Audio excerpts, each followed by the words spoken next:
Welcome everybody to a cool grey Thailand.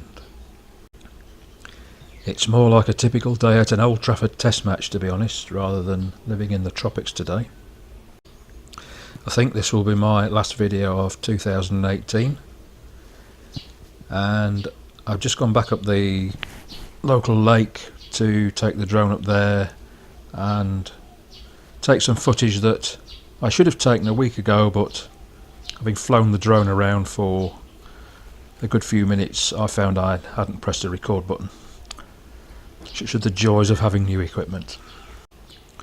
Fortunately, a couple of days ago when I took the footage for this video, the weather was bright, as you can see, not a cloud in the sky hardly. So hopefully I can make a better job of it this time. I hope you all had a great Christmas. Santa brought you everything you wanted. As this is the last video of the year, as I said, I'd like to thank everyone for their support throughout the year.